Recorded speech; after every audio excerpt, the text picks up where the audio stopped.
it go like do, re, mi, fa. So fucking done with you, girl. So fucking done with all the games. Assalamualaikum warahmatullahi wabarakatuh. Gimana kabarnya anak-anak? Baik ya. Ya, alhamdulillah pada kesempatan kali ini kita akan membahas mengenai interaksi sosial. Nah, interaksi sosial adalah hubungan antara manusia dengan manusia yang lain yang dilakukan secara dinamis. Baik itu individu antara individu, kemudian individu dengan kelompok, serta kelompok dengan kelompok. Artinya, interaksi sosial ini dilakukan secara terus-menerus selama manusia itu masih berada dalam lingkup masyarakat.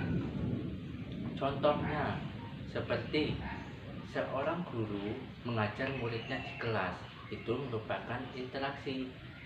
Nah, interaksi antara siapa?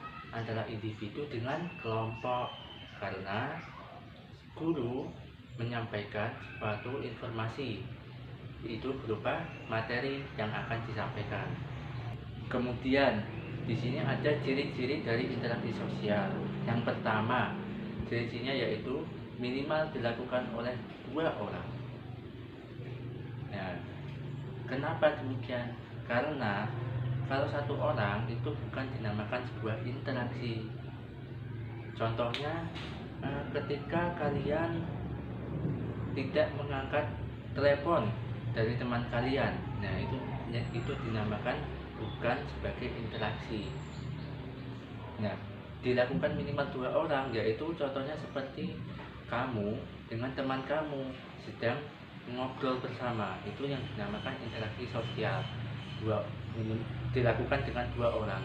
Kemudian individu dengan kelompok seperti yang tadi sudah disampaikan ya, guru dengan muridnya, itu merupakan interaksi sosial antara individu dengan kelompok.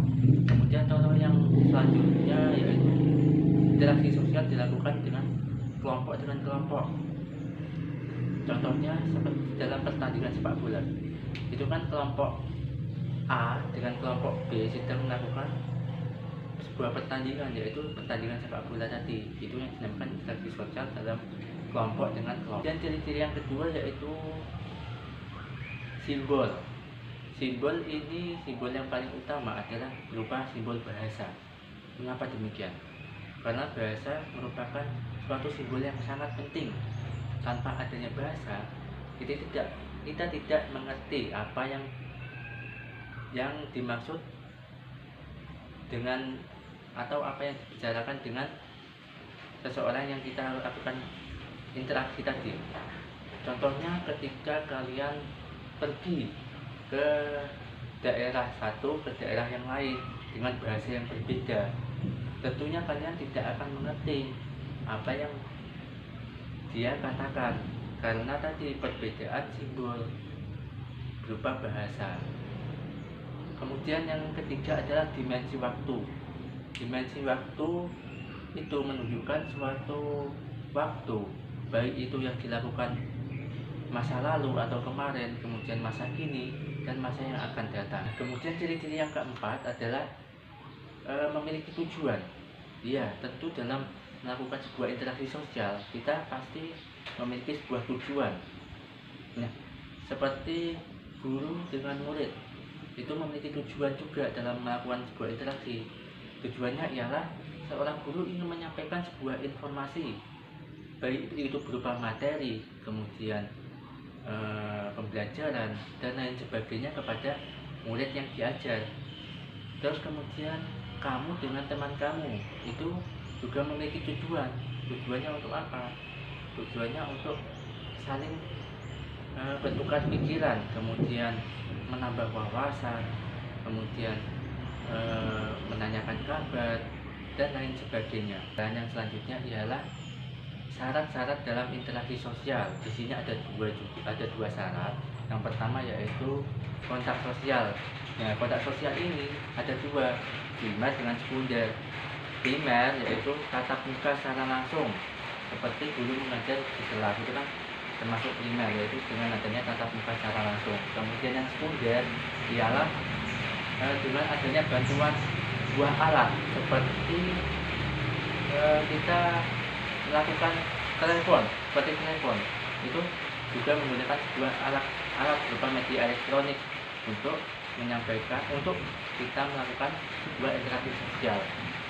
Nah, kemudian syarat yang kedua yaitu berupa komunikasi. Komunikasi yaitu penyampaian suatu pesan terhadap orang lain, ya, seperti individu dengan individu, kemudian individu dengan kelompok maupun kelompok dengan kelompok. Nah, komunikasi di sini ada dua juga. Yang pertama yaitu verbal dan yang kedua non verbal.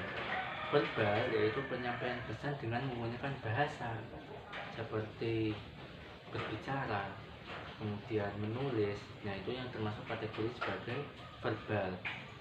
Yang kedua yaitu non verbal. Non verbal merupakan penyampaian suatu pesan dengan berupa gaya tubuh atau gerak-gerik tubuh seperti melambaikan tangan, kemudian lirikan mata dan lain sebagainya. Nah, itulah ya anak-anak untuk materi hari ini, yaitu mengenai interaksi sosial. Jadi interaksi sosial itu dilakukan secara terus-menerus selama manusia itu masih berada dalam lingkungan masyarakat. Nah, jadi cukup sekian pertemuan kali ini. Apabila ada kesalahan dalam penyampaian kata maupun bahasa, mohon dimaafkan ya. Wassalamualaikum warahmatullahi wabarakatuh.